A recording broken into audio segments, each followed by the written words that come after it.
आप देख रहे हैं के न्यूज, खबरों का सारथी।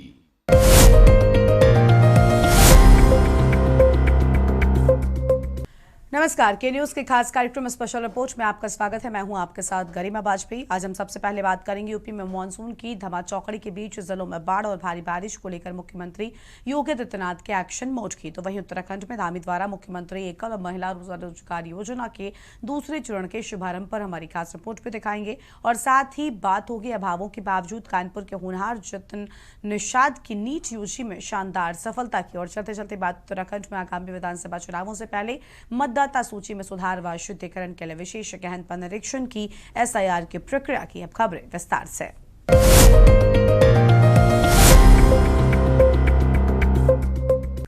उत्तर प्रदेश में मानसून के दस्तक देते ही जहां कई जिलों में बाढ़ और भारी बारिश की आहट तेज हो गई, तो वहीं राज्य के मुख्यमंत्री योगी आदित्यनाथ पूरी तरीके से एक्शन मोड में हैं। जनता की सुरक्षा और राहत कार्यों को प्राथमिकता देते हुए सीएम योगी ने प्रशासनिक अमले को 24 घंटे अलर्ट मोड पर रहने के सख्त निर्देश दिए हैं। जनता के हितों को सर्वोपरि रखने वाले सीएम योगी के फैसले उन्हें देश के सबसे मुस्तैद और संवेदनशील मुख्यमंत्रियों की कतार में ला खड़ा करते हैं। देखिए हमारी खास रिपोर्ट। सीएम योगी के आपदा से निपटने को लेकर निर्देश। सभी बाढ़ और बारिश प्रभावित जिलों में आपदा कंट्रोल रूम सक्रिय। प्रभावित परिवारों तक 24 घंटे के भीतर राशन और राहत किट तुरंत पहुंचाने के आदेश। संवेदनशील तटबंधों और नदियों के किनारे टीमों की तैनाती। जल जनित बीमारियों से बचाव के लिए क्लोरीन, गोलियां, दवाइयां और एंटीवेनम की उपलब्धता। पशुओं के लिए टीकाकरण और चारे का अग्रिम प्रबंध। बरसात के इस मौसम में जब जलभराव और नदियों के उफान से जनजीवन प्रभावित होने की आशंका बढ़ती है, तब उत्तर प्रदेश के मुख्यमंत्री योगी खुद कमान संभाल लेते हैं। सीएम योगी ने साफ कर दिया है कि आपदा की स्थिति में किसी भी तरह की लापरवाही बर्दाश्त नहीं की जाएगी। बाढ़ प्रभावित संभावित जिलों में जिलाधिकारियों और पुलिस कप्तानों को खुद ग्राउंड जीरो पर उतरकर स्थिति का जायजा लेने के कड़े निर्देश दिए गए हैं। सीएम योगी की कार्यशैली की सबसे बड़ी खासियत है ग्राउंड जीरो पर निगरानी। चाहे बाढ़ हो या कोई अन्य प्राकृतिक आपदा, वो सिर्फ बैठकों तक सीमित नहीं रहते, बल्कि खुद प्रभावित क्षेत्रों का हवाई और धरातलीय दौरा कर स्थिति का जायजा लेते हैं। राहत शिविरों में भोजन की गुणवत्ता से लेकर दवाओं की उपलब्धता तक वो हर छोटी बड़ी बात का ध्यान खुद रखते हैं। आप सबसे मेरी अपील, बरसात का समय है। बरसात के समय में हमने मच्छर और माफिया को तो समाप्त किया है, लेकिन आपसे अपील है, अभी भी वन्य जीवों का खतरा बना हुआ है। हर वर्ष वन्य जीवों के कारण कभी मगरमच्छ के नाते, कभी लकड़बग्गा के नाते, कभी लेपर्ड के नाते, कभी टाइगर के नाते कर्तनिया और उसके आसपास के क्षेत्र में व्यापक जन हानि होती है। सतर्कता और सावधानी। वन विभाग से भी और प्रशासन से मैं कहूंगा, पेट्रोलिंग बढ़ाएं, लाइट की व्यवस्था करें। जिन घरों में दरवाजे नहीं वहां दरवाजे लगवाने की व्यवस्था करें। प्रशासन भी प्रयास करे और उन लोगों को सहायता भी दे जिन लोगों के पास दरवाजे नहीं, उनको घर बना करके दे। एक भी जनहानि होती है तो हमें पीड़ा होती है, हमें कष्ट होता है, उस व्यक्ति के साथ हमारी संवेदना जुड़ती है और इसीलिए जनहानि न हो, सतर्कता इसके लिए। कौन क्षेत्र हैं जो मगरमच्छ की दृष्टि से संवेदनशील हैं, वहां पे लोगों को सतर्क रखना। छोटे बच्चों को न जाने देना। कोई निकला है तो अपने हाथ में डंडा, मजबूत डंडा लेकर के चले। अगर अचानक कोई हमला कर रहा है तो आप डंडा दिखा सके। तो जंगली जानवर भी भागेगा। रात्रि के समय नहीं जाना, क्योंकि ये जितने भी जानवर होते हैं, जितने भी जलीय जीव होते हैं, ये हमला कभी भी कर सकते हैं और इसलिए उसके प्रति सतर्कता भी हमारी सब सुरक्षा के लिए सबसे बड़ी हो। जनता के हितों को प्राथमिकता देना सीएम योगी की कार्यप्रणाली की मूल आत्मा है। जनता दर्शन के माध्यम से आमजन की फरियाद सीधे सुनना हो या फिर आपदा की स्थिति में राहत राशि तुरंत पीड़ितों के खातों में ट्रांसफर करना, योगी सरकार के निर्णयों ने जनता में ये विश्वास जगाया है कि संकट की इस घड़ी में राज्य का मुखिया उनके साथ खड़ा है।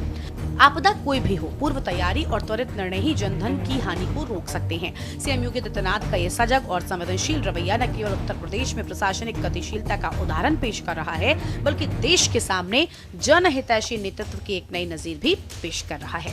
स्पेशल डेस्क के न्यूज इंडिया। उत्तराखंड में एकल और परित्यक्ता महिलाओं को आत्मनिर्भर और सशक्त बनाने की दिशा में धामी सरकार ने एक और बड़ा कदम उठाया है। राजधानी देहरादून में मुख्यमंत्री पुष्कर सिंह धामी ने मुख्यमंत्री एकल महिला स्वरोजगार योजना के दूसरे चरण का भव्य शुभारंभ किया। इस दौरान सीएम धामी ने प्रदेश की महिलाओं के आर्थिक स्वावलंबन को लेकर कई महत्वपूर्ण घोषणाएं और बातें कही हैं। आखिर क्या है इस योजना के द्वितीय चरण में खास, देखिए हमारे इस खास रिपोर्ट में। उत्तराखंड की नारी शक्ति को अपने पैरों पर खड़ा करने के लिए राज्य सरकार प्रतिबद्ध नजर आ रही है। देहरादून में आयोजित विशेष कार्यक्रम में मुख्यमंत्री पुष्कर सिंह धामी ने मुख्यमंत्री एकल महिला स्वरोजगार योजना के द्वितीय चरण का आगाज किया। इस योजना का मुख्य उद्देश्य विधवा, तलाकशुदा, परित्यक्ता और अविवाहित महिलाओं को स्थानीय स्तर पर स्वरोजगार के अवसर प्रदान करना, ताकि उन्हें किसी और पर आत्मनिर्भर न रहना पड़े। आपको बता दें कि द्वितीय चरण के तहत चयनित एकल महिलाओं को व्यवसाय शुरू करने के विशेष अनुदान और आसान शर्तों पर ऋण सुविधा उपलब्ध कराई जा रही है। सीएम धामी ने इस मौके पर कहा कि राज्य की मातृशक्ति ने हमेशा उत्तराखंड के विकास में मुख्य भूमिका निभाई है और अब सरकार उनके सपनों को पंख देने का काम कर रही है।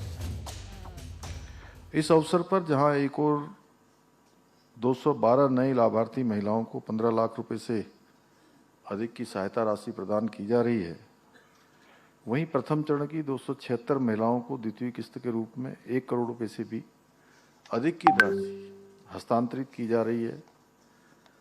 और मुझे पूरा विश्वास है कि ये योजना हमारी एकल बहनों के जीवन में एक नई आशा की किरण बनकर उनकी खोई हुई मुस्कान लौटाने का काम करेगी, उनके जीवन को फिर से एक नई दिशा देने का काम करेगी, उनकी बहुत सहायता अपने पैरों पर खड़े होने पर करेगी।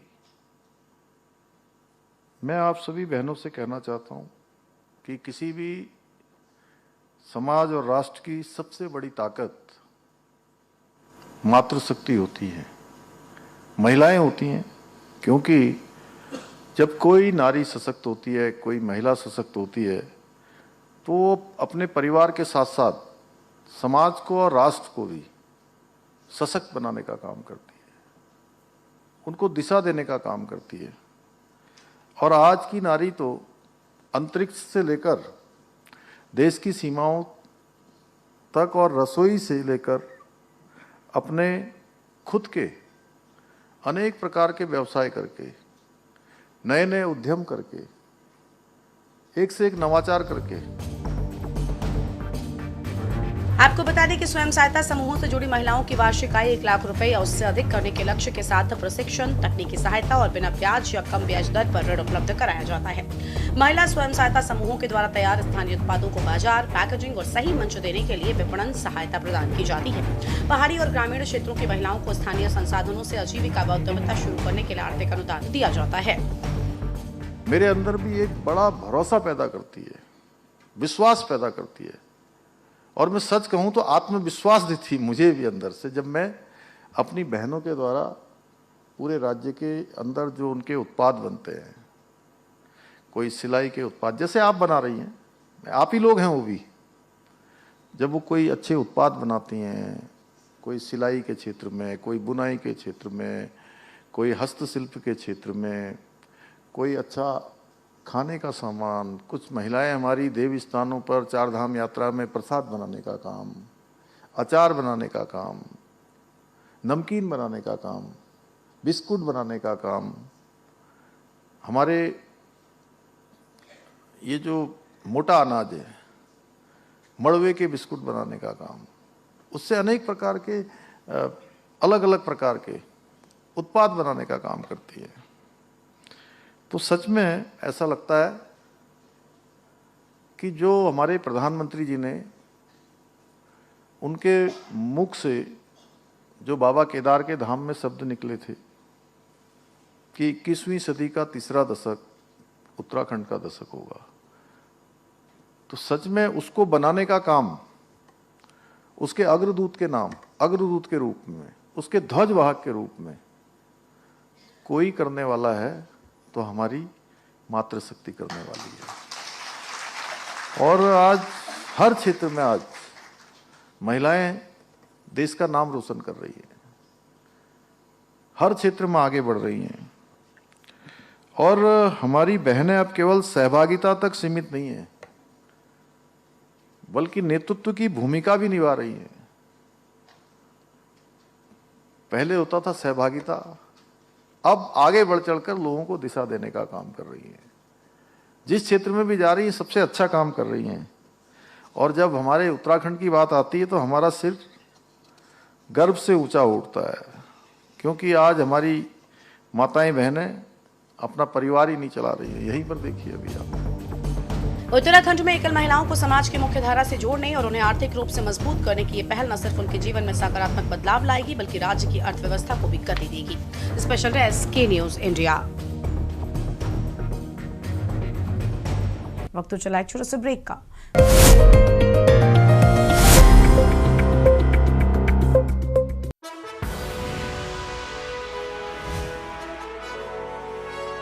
का सारथी।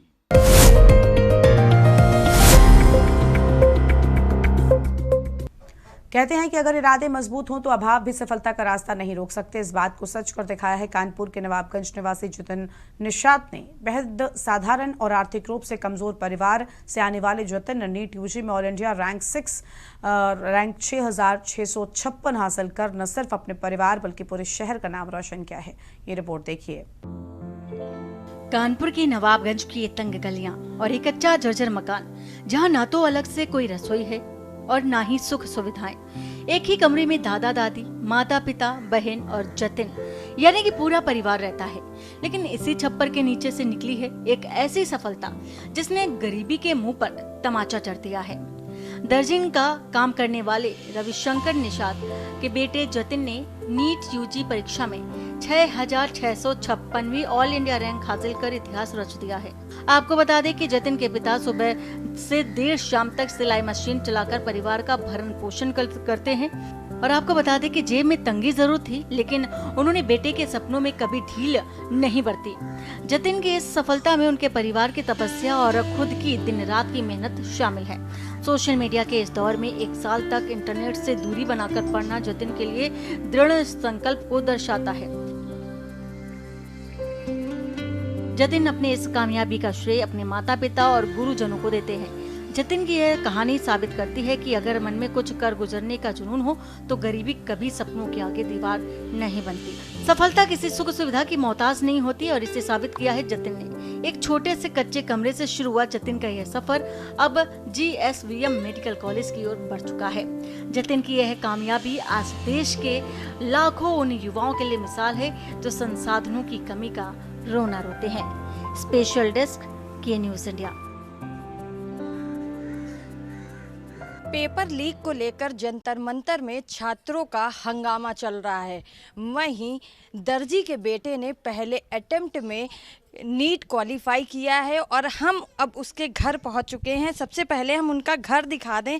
ये वो घर है जहां पर जतिन पढ़ाई करता था और यहां पर कड़ी मेहनत करने के बाद जो है जतिन ने पहले अटेम्प्ट में जो है अब क्वालिफाई कर लिया है नीट एग्ज़ाम। और ये देखिए उसका जो घर है वो किस तरीके का है। ये जो छप्पर है वो पड़ा हुआ है, खुले में यहाँ पर किचन है और यहाँ पर जतिन की माँ जो है वो खाना पकाती हैं और कहीं ना कहीं जतिन के पिता जो हैं वो सिलाई का काम करते हैं और सिलाई का काम करने के बाद वो अपनी जीविका चलाते हैं। जतिन के घर में माँ बाप हैं, दादा दादी हैं और एक छोटी बहन भी है।